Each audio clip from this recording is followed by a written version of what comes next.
अस्सलाम वालेकुम दोस्तों, नईम वर्चुअल अकेडमी जे प्लेटफॉर्म तां आहियां मोहम्मद आशिम राव। 7वीं क्लास जी साइंस मां टॉपिक खयो आहे पाण फर्टिलाइज़र छा हूंदो आहे। ॾिसो, असां वटि जेके ज़मीनूं हूंदियूं आहिनि, असां उन्हनि में फ़सुलु पैदा कंदा आहियूं। पोइ के ज़मीनूं अहिड़ियूं हूंदियूं आहिनि जिन में फ़सुलु आसानी सां पैदा थी वेंदो आहे, के ज़मीनूं अहिड़ियूं हूंदियूं आहिनि जिन में फ़सुलु पैदा आसानी सां न आहे थी सघंदो। पोइ जिन ज़मीनुनि जे अंदरि फ़सुलु आसानी सां पैदा या प्लांट्स वग़ैरह पैदा न थींदा आहिनि त उन्हनि जूं खोड़ सारी वजूहात आहिनि, पर उन्हनि में हिकिड़ी वजह इहा बि हूंदी आहे त उहा जेका ज़मीन हूंदी आहे उन जे अंदरि प्लांट खे पैदा करण जे लाइ जेके ज़रूरी न्यूट्रिएंट्स खपनि उहे उते न आहिनि मौजूदु हूंदा। जहिड़े तरीक़े सां नाइट्रोजन आहे, फास्फोरस आहे, कार्बन आहे, हाइड्रोजन वग़ैरह प्लांट के पैदा थियण जे लाइ इन्हनि जी बि ज़रूरत हूंदी आहे। इहे पाण में मिली करे कुझु कंपाउंड्स तयारु कंदा आहिनि। पोइ इहे कंपाउंड्स प्लांट जी ग्रोथ वग़ैरह करण जे लाइ ज़रूरी हूंदा आहिनि। पोइ अगरि जेकॾहिं कंहिं ज़मीन जे अंदरि इहे न्यूट्रिएंट्स वग़ैरह न आहिनि हूंदा, पोइ उहा ज़मीन आसानी सां फ़सुलु पैदा न आहे करे सघंदी। पोइ असां छा कंदा आहियूं, हथरादू कुझु केमिकल्स उन ज़मीन खे ॾींदा आहियूं त जीअं उहा ज़मीन आसानी सां फ़सुलु पैदा करे।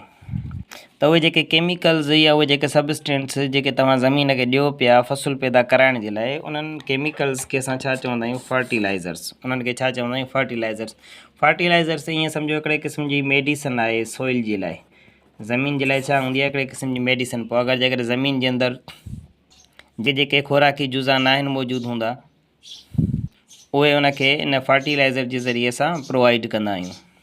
या ॿियनि लफ़्ज़नि में जीअं इंसान जे लाइ बैलेंस डाइट हूंदी आहे, मुतवाज़िन ग़िज़ा हूंदी आहे, साॻे नमूने सां प्लांट्स जे लाइ वरी सॉइल जे लाइ वरी फर्टिलाइज़र्स हूंदा आहिनि जेके असां हथरादू ॾींदा आहियूं। जेकॾहिं ज़मीन में न आहिनि मौजूदु त असां उनखे उन क़िस्म जो फर्टिलाइज़र ॾींदा आहियूं।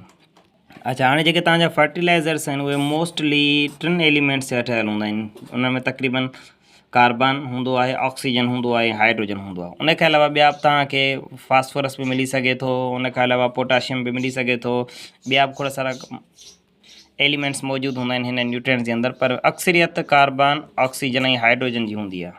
फर्टिलाइज़र्स जा कुझु मिसाल था वठूं जेके असां पंहिंजी रोज़मर्रा जी ज़िंदगीअ में इस्तेमालु कंदा आहियूं। जीअं असां इस्तेमालु कंदा आहियूं यूरिया, ठीकु आहे।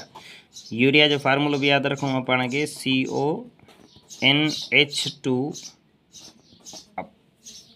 वरी ब्रैकेट जे हेठां करे 2 लिखिणो आहे, ठीकु आहे। त हीउ यूरिया जो फार्मूलो आहे।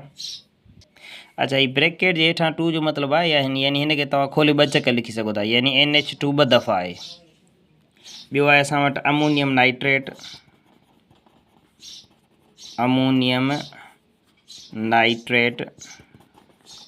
ठीकु आहे। हिन जो फार्मूलो बि यादि रखिणो आहे तव्हांखे, NH4 आहे ऐं NO3 आहे, अमोनियम नाइट्रेट, ठीकु आहे। अमोनियम फास्फेट आहे,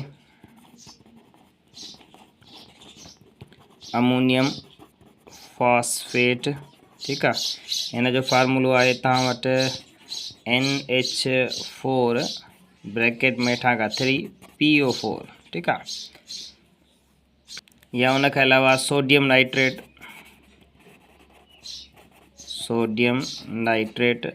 त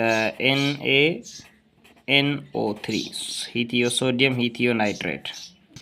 या ॿियो असां वटि पोटाशियम नाइट्रेट आहे। पोटाशियम खे कंहिं सां ज़ाहिर कंदासीं, नाइट्रेट खे NO3 सां ज़ाहिर कंदासीं, त पोटाशियम नाइट्रेट। त ही कुझु मशहूरु फर्टिलाइज़र्स आहिनि जेके असां यूज़ कंदा आहियूं पंहिंजनि ज़मीनुनि जे अंदरि। अच्छा, कुझु प्रॉपर्टीज़ पढ़ंदासीं फर्टिलाइज़र जूं, कुझु ख़ासियतूं पढ़ंदासीं। त अगरि जेकॾहिं फर्टिलाइज़र जा जेके दाणा हूंदा आहिनि, ही दाणनि जी शिकिल में नंढा नंढा जेको आहे सो बालनि जी सूरत में हूंदा आहिनि।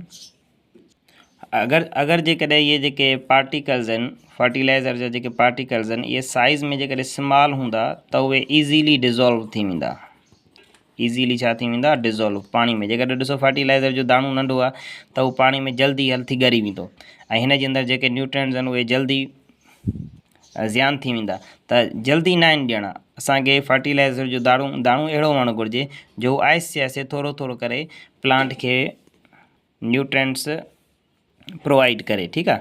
अगरि जेकॾहिं फर्टिलाइज़र जो दाणो साइज़ में कुझु वॾो हूंदो त वॾे हुजण सां छा थींदो, हाणे उहो थोरो थोरो खाधो ॿूटनि खे पियो ॾींदो, ठीकु आहे। त यानी जेके स्मॉल साइज़ वारा आहिनि उहे सही न आहिनि, जेके लार्ज साइज़ वारा पार्टिकल्स आहिनि उहे सही आहिनि, छाकाणि त उहे पंहिंजे अंदरि जेके न्यूट्रिएंट्स आहिनि उनखे आहिस्ते आहिस्ते कढंदा आहिनि, त जीअं प्लांट आसानी सां एब्ज़ॉर्ब करे। अगरि जेकॾहिं जल्दी कढी छॾींदा त कुझु प्लांट एब्ज़ॉर्ब कंदो, कुझु ज़ियान थी वेंदो, पर जेकॾहिं थोरो थोरो कढंदा वेंदा प्लांट हुनखे एब्ज़ॉर्ब कंदो वेंदो त पोइ प्लांट जे लाइ फ़ाइदो आहे। यानी लार्ज साइज़ वारा फ़ाइदेमंद हूंदा आहिनि, ठीकु आहे। ॿिया वरी अहिड़ा हूंदा आहिनि जेके हिकिड़ा हूंदा आहिनि तव्हां वटि सॉफ्ट ऐं हिकिड़ा हूंदा आहिनि तव्हां वटि हार्ड। ठीकु आहे, त जेके सॉफ्ट आहिनि उहे सही न आहिनि, जेके हार्ड पार्टिकल्स आहिनि से सही आहिनि। यानी फर्टिलाइज़र जो जेको दाणो आहे उहो जेकॾहिं सॉफ्ट हूंदो त उहो बि आसानी सां ॻरी वेंदो, ख़तमु थी वेंदो, पर जेके हार्ड हूंदो त उहो आहिस्ते आहिस्ते पंहिंजा न्यूट्रिएंट्स छॾींदो। त hard particles are better than soft particles. ठीकु आहे, ॿियो ॾिसंदासीं हिननि जी डेंसिटी। ठीकु आहे, अगरि जेकॾहिं कंहिं फर्टिलाइज़र जे पार्टिकल जी लो डेंसिटी आहे, डेंसिटी छा आहे, लो आहे। लो डेंसिटी जो मतिलबु आहे त हुनजी केमिकल कंपोज़िशन में हुन जा जेके मॉलिक्यूल्स आहिनि उहे हिक ॿिए खां परे आहिनि। ठीकु आहे, इन खे असां लो डेंसिटी चवंदासीं। डेंसिटी जो फार्मूलो पढ़ी आया आहियो न, डेंसिटी बराबरि हूंदी आहे mass per unit volume. Per unit volume में केतिरो मास थो अचे। ठीकु आहे, पर अगरि जेकॾहिं मास घटि ईंदो यानी पार्टिकल्स घटि हूंदा त डेंसिटी लो थींदी। ऐं जेकॾहिं कंहिं फर्टिलाइज़र जी डेंसिटी लो आहे त उहो वधीक जॻह विलारींदो आहे। ठीकु आहे, हाई स्पेस ऑक्यूपाई कंदो, स्पेस वधीक विलारींदो। पर जेकॾहिं डेंसिटी हाई आहे त पोइ जॻह थोरी विलारींदो। ठीकु आहे, त पोइ खणण करण में स्टोर करण में आसानी थींदी। यानी लो डेंसिटी वारा सही न आहिनि ऐं जेके हाई डेंसिटी वारा आहिनि से फ़ाइदेमंद आहिनि। अच्छा, फर्टिलाइज़र्स जा नुक़सान बि हूंदा आहिनि। अगरि जेकॾहिं तव्हां ज़मीन खे तमामु घणा फर्टिलाइज़र ॾेई था छॾियो त पोइ ज़मीन जी जेका नेचुरल न्यूट्रिएंट्स खे स्टोर करण वारी सलाहियत असां ख़तमु थी वेंदी आहे। हूअं ज़मीन जे अंदरि इहा सलाहियत हूंदी आहे त उहा नेचुरली न्यूट्रिएंट्स खे पंहिंजे अंदरि स्टोर करे रखंदी आहे। पर जेकॾहिं असां तमामु घणे मिक़दार में उन्हनि खे फर्टिलाइज़र जो इस्तेमालु करे छॾियो त पोइ उनजी पंहिंजी इहा जेका प्रॉपर्टी आहे त उहा शयुनि खे न्यूट्रिएंट्स खे स्टोर करे रखे सघे पई, पोइ उहा न आहे करे सघंदी। यानी पोइ ईअं हिकिड़े क़िस्म जी आदी थी वेंदी आहे ज़मीन फर्टिलाइज़र ते ई। उनखे अलावा ॿिया नुक़सान बि आहिनि, जीअं असां वटि सॉइल एसिडिटी थींदी आहे, सॉइल एसिडिटी न बल्कि सॉइल पॉल्यूशन थींदी आहे। ठीकु आहे, उनखे अलावा वाटर पॉल्यूशन थींदी आहे। कॾहिं कॾहिं फर्टिलाइज़र असां तमामु घणो इस्तेमालु कंदा आहियूं त ज़मीन जे अंदरि जेके माइक्रोब्स आहिनि, जेके ज़मीन जे लाइ फ़ाइदेमंद आहिनि, डिकम्पोज़र्स आहिनि, पोइ उन्हनि खे नुक़सानु पहुची वेंदो आहे। यानी तमामु हाई मिक़दार में असां फर्टिलाइज़र बि नथा यूज़ करे सघूं।